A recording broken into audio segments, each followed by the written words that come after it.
Bonsoir à tous, bonsoir à toutes.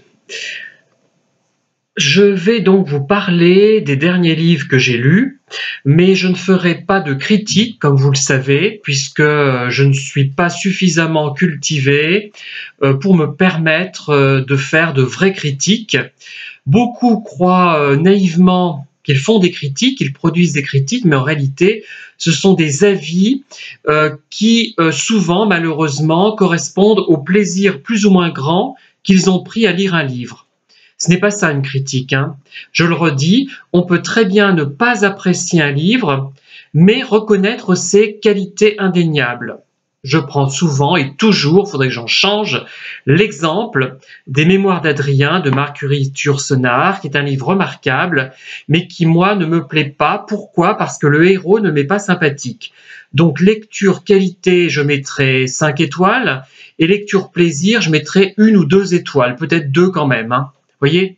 Bon, vous avez compris mon état d'esprit. Enfin, j'espère. Je vais vous parler de 2 romans de gare, hein, en fait. Ouais, oui, on va dire ça, hein. Enfin, c'est peut-être méchant. 2 romans grand public et d'un livre un peu moins grand public. Alors, les 2 romans grand public, donc c'est Les Enfants Diaboliques de Ottilie Bailey, qui est une psychologue qui a écrit d'autres livres, L'enfant dans le placard, L'enfant qui se laissait mourir, L'enfant sacrifié. Bon, voilà. Donc c'est un ouvrage qui est paru aux éditions, enfin qui a été réédité, je pense, en succès du livre. Initialement, c'était quoi d'ailleurs? Je regarde. Édition du Rocher, en 94, il est sorti et il est paru en succès du livre. Et j'ai acheté à Emmaüs, je crois, la semaine dernière. C'est une édition de 1997. Alors, qu'est-ce que je peux dire de ce livre? Alors, il y a du bon et du moins bon, mais il y a quand même du bon. Enfin, je finirai par le bon parce que c'est ce qui ressort de ce livre que j'ai trouvé intéressant. Alors déjà, le problème de ce livre, c'est qu'il est un peu court. Elle parle d'enfants diaboliques, donc effectivement, peut-être, hein, peut-être. Moi, je suis pas sûr qu'ils soient si diaboliques que cela, ces enfants. Mais elle n'explique pas vraiment ce qui les rend ainsi. Elle explique brièvement qu'ils regardent des émissions qui ne sont pas adaptées à leur âge, des émissions violentes, des films violents, surtout avec notamment Arnold Schwarzenegger. Alors, l'un des deux a un père un petit peu relâché, l'autre a des parents... bref, je ne vais pas tout vous dévoiler,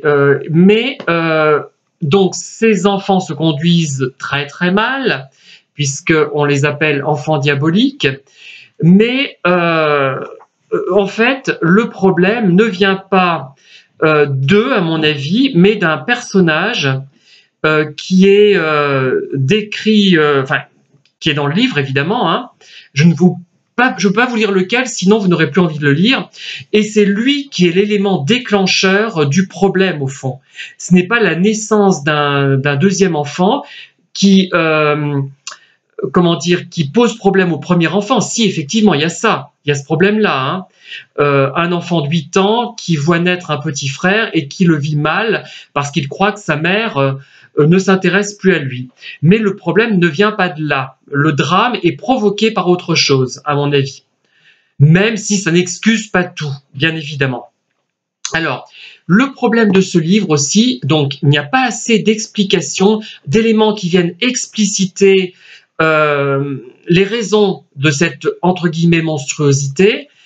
Et il a vieilli, ce livre, parce que maintenant, en 94, donc maintenant on a Internet, donc il y a 25 et 31 ans, les enfants n'étaient pas les mêmes, ils n'étaient pas sur les réseaux sociaux, ils n'avaient pas de téléphone portable. Donc on a affaire à une typologie d'enfants qui n'est plus d'actualité finalement. Et donc c'est un document historique plus qu'un livre qui voudrait démontrer un problème par rapport à l'actualité. Évidemment, c'est en 94. Ce que je dis est un peu bête d'une certaine manière, ça ne peut pas être l'actualité. Et il y a un autre problème peut-être, c'est le style. Donc l'autrice a fait le choix d'un style volontairement négligé, enfin volontairement familier, et je comprends ce qu'elle a voulu faire, mais ça finit par être un peu difficile de le lire, un petit peu quand même, hein, c'est un petit peu pénible. Voilà, donc. Et par contre, il y a une chose importante, c'est que ce style très particulier, qui n'est pas classique, qui n'est pas un style soutenu classique comme on le voyait au 19e siècle par exemple, m'a permis d'évoluer dans mon propre style. Ça m'a fait penser à différentes choses importantes et par conséquent, j'apprécie ce livre, je vais le conserver parce qu'il m'a été utile par rapport à une tournure de phrase qui m'a fait penser à, et ça m'a permis de mieux écrire un autre livre que je suis en train d'écrire. Enfin, moi je trouve que ça m'a fait progresser à ce niveau-là. Donc, je le conserve.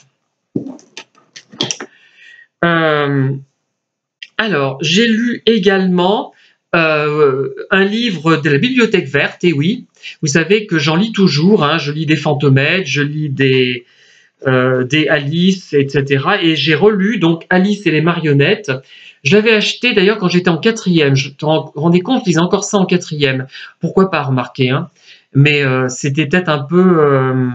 c'est pas que ça soit d'ailleurs d'un niveau trop faible pour la classe de 4e, mais il faut quand même lire des auteurs qui nous permettront ensuite de faire des citations dans nos dissertations, dans nos rédactions. Et d'ailleurs, je me suis rattrapé. Le problème, c'est que j'en faisais trop de citations, enfin, je faisais trop de références littéraires et les idées étaient noyées dans le flot des références, hein. Et donc, alors, vous voyez, j'aime bien cette couverture. Elle m'avait frappé. J'avais acheté au Volcan. J'étais venu avec ma sœur Catherine à Clermont. J'habitais Montluçon et il neigeait d'ailleurs. Et je l'avais acheté au Volcan.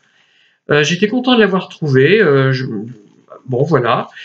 Donc, par contre, l'illustrateur Jean Sidobre, bon, à part les illustrations peut-être les petites illustrations en noir et blanc, mais celles en couleur, je les trouve vraiment calamiteuses. À part celle de la couverture, non vraiment, ce n'est pas le personnage d'Alice décrit par Albert Chazelle, le fameux Albert Chazelle, hein, qui a illustré aussi les 6 compagnons notamment, mais il avait vraiment un autre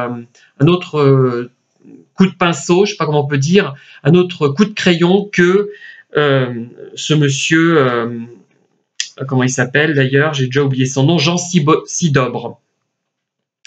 Alors, le livre, c'est toujours un peu pareil, les Alice, il y a souvent un mystère qui renvoie un petit peu au fantastique. Là, c'est une marionnette dansante qui menace Alice. Évidemment, elle n'est pas impressionnée, c'est le truc habituel quoi, avec Alice Roy, qui est parfaite d'ailleurs, hein. Elle sait tout faire à la perfection, mais elle est d'une modestie extraordinaire. À 18 ans, elle a la sagesse d'une personne de 50 ans, mais une personne de 50 ans qui n'aurait pas décliné, hein. Donc, elle sait tout faire, elle est extraordinaire, elle est belle, intelligente, cultivée, elle a 18 ans. Entre 16 et 18 ans, elle a résolu environ 70 énigmes. Je ne sais pas comment elle a fait.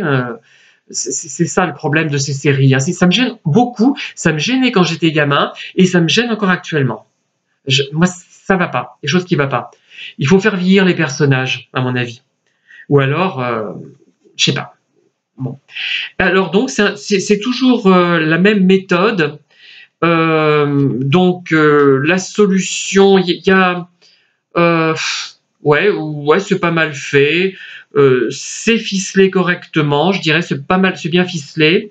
Et ce que je constate dans ce genre de livre, quand même, il y a une qualité d'écriture minimale, il y a un soin d'écriture minimale. Plus que minimal, c'est un style sobre, classique, mais on ne prend pas les enfants, les jeunes, les adolescents, les préadolescents, je sais pas, oui, préadolescents et adolescents pour des imbéciles. On ne met pas tout au présent parce qu'on pense qu'ils ne vont pas comprendre le passé simple.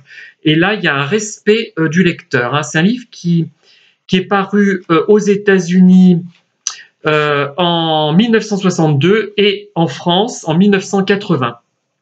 Vous savez que Caroline Keene, c'est un nom qui regroupe plusieurs auteurs, hein. On appelle ça des femmes de couleur littéraires, enfin voilà, parce qu'on n'a pas le droit d'utiliser certains mots, et on les connaît maintenant, hein, qui les a écrits, mais en voilà un exemplaire. Donc là, vous voyez, Bibliothèque Verte était mis là. Et là, il n'y a plus le cheval ailé, voyez, qu'il y avait ici. Pour les bibliothèques roses, il y avait un âne. Alors, troisième livre que j'ai terminé, qui entrait dans le cadre de mes lectures concernant la comtesse de Soissons, Olympe Mancini, une nièce de Mazarin. Ce sont les mémoires de Madame de Motteville, donc écrit au XVIIe siècle. Madame de Motteville, c'est une femme de la noblesse qui a épousé un homme très âgé de 80 ans, quand elle en avait 20 à peu près, et donc qui s'est rapidement trouvée veuve et qui a côtoyé Anne d'Autriche. C'est une dame de compagnie d'Anne d'Autriche. Donc c'est intéressant. Alors je dois dire que je l'ai lu surtout par rapport à la comtesse de Soissons. Il y a quelques éléments sur cette comtesse de Soissons. Alors on parle de Louis XIII, de Louis XIV, d'Anne d'Autriche, de Monsieur, frère du roi, d'Henriette d'Angleterre qui est évoquée, mais on n'en parle pas tellement. Et c'est surtout Anne d'Autriche dont il est question et de ce qui se passe à la cour. On cite la comtesse de Soissons, bien évidemment, on cite Marie Mancini, Hortense Mancini, et voilà, c'est un document intéressant. Notamment, il y a une scène magistrale qui décrit la mort d'Anne d'Autriche qui meurt d'un cancer du sein. Et d'ailleurs, ils essaient de le soigner avec de l'arsenic. Enfin, c'est bon, pourquoi pas. Mais c'est assez poignant quand même. Alors, je dois dire que le style de Madame de Motteville est beaucoup plus facile à comprendre que celui de Madame de Lafayette, ou même que celui des deux sœurs Mancini, Hortense et Marie, qui ont écrit chacune des mémoires dont je vous ai déjà parlé. Donc, Madame de Motteville, je trouve que son style passe mieux pour notre époque. C'est plus facile à lire. C'est pas contourné comme Madame de Lafayette. Moi, j'ai eu du mal avec Madame de Lafayette. Je vous l'avais dit d'ailleurs, je vous l'avais expliqué. Alors, il y a des choses qui sont assez frappantes. C'est qu'à cette époque, c'est pas seulement Madame de Motteville qui faisait ça, ils étaient très axés sur le détail des traits du visage. Elle a les yeux beaux, le nez vilain, la bouche grande et pulpeuse, de belles dents, parce qu'évidemment à l'époque il n'y avait pas beaucoup de dentistes, et c'est un peu bizarre pour nous de s'appesantir à ce point sur le physique des gens. Et j'ai l'impression qu'à l'époque, il y a un manque d'indulgence vis-à-vis des défauts physiques. Mais Madame de Motteville décrit la reine de façon très positive, tant sur le plan du caractère que sur celui du physique. Et même si elle laisse dire qu'elle n'est pas très cultivée, Anne d'Autriche, quand même, mais elle la décrit comme une beauté jusqu'à la fin de sa vie. Et au moment de sa mort, elle dit qu'elle n'a jamais été plus belle. Et le roi, Louis XIV, donc, est vraiment bouleversé aussi par cette mort. Il pleure toute la nuit. Enfin, c'est vraiment assez pathétique et bien raconté. Alors par contre, il y a eu plusieurs éditions de ce livre et j'arrive pas à m'y retrouver dans les éditions. Alors voilà celle que j'ai. Je vous montre celle que j'ai. C'est présenté d'ailleurs par une dame des années 10 qui s'appelle Madame Carrette, née Bouvet. Voilà donc ce livre qui fait 311 pages et qui s'arrête à la mort, en gros à la mort d'Anne d'Autriche. Voilà. Bien, merci de m'avoir écouté. À très bientôt pour de nouvelles vidéos. Je vous remontre les 3 livres en même temps. Voilà. Un livre sérieux et 2 romans, un pour adolescents, préadolescents et l'autre un roman de divertissement, quoique un peu plus quand même. Merci et bonne soirée à tous et à toutes.